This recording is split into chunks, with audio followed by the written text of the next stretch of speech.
1959 Havana நகருக்குள் ஒரு வெற்றி நாயகனாக நுழைந்தபோது தான் உலக வரலாற்றுக்குள்ளும் நுழைந்து கொண்டிருக்கிறோம் என்பதை காஸ்ட்ரோ அறிந்திருக்கவில்லை.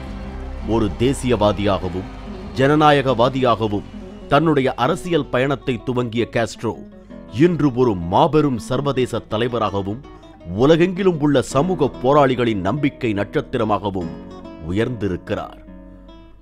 லத்தீன் அமெரிக்காவின் மாபெரும் வரலாற்று நாயகர்களான Simon boulevard, Jose Marthi, கபிலோ chain ஃபியூகஸ், சே குவேரா ஆகியோரின் வரிசையில் இன்று ஃபிடெல் காஸ்ட்ரோ. ஏகாதிபத்தியத்திற்கு எதிரான போராட்டத்தில் தாய்நாடு அல்லது வீர மரணம் என்ற ஃபிடெலின் முழக்கம் உலகெங்கும் பெரும் அதிர்வை ஏற்படுத்தியது. ஜோஸ் மார்த்தியின் பாதையில் தன் மக்களுக்கு சமத்துவமும் சுயமரியாதையும் மிக்க வாழ்வை ஏற்படுத்தி தருவதற்காக ஃபிடெல் தன்னுடைய உயிரையும் பணயம் வைத்தார்.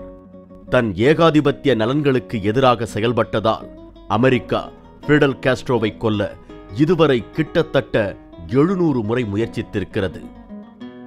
1960க்கு பிறகு பதவியேற்ற அனைத்து அமெரிக்க அதிபர்களும் இந்த கொலை முயற்சிகளை தங்கள் அரசியல் செயல்பாடுகளின் ஒரு பகுதியாகவே கொண்டிருந்தனர். பொருளியல் முக்கியத்துவமோ அல்லது உலகளாவிய அரசியல் செல்வாக்கோ அற்ற ஒரு சிறிய தீவின் தலைவரை கொல்ல உலகின் மிகப்பெரிய வல்லரசான அமெரிக்கா தொடர்ந்து முயற்சிக்கிறது. இருப்பினும் தன்னை கொல்ல முயன்ற 10 அமெரிக்க அதிபர்களின் ஆட்சி காலங்களையும் கடந்து அவர் வாழ்கிறார். இப்போதும் 82 வயது நிரம்பிய அந்த மனிதர் அமெரிக்காவின் ஆதிக்கத்திற்கு ஒரு அச்சுறுத்தலாகவே தோன்றுகிறார்.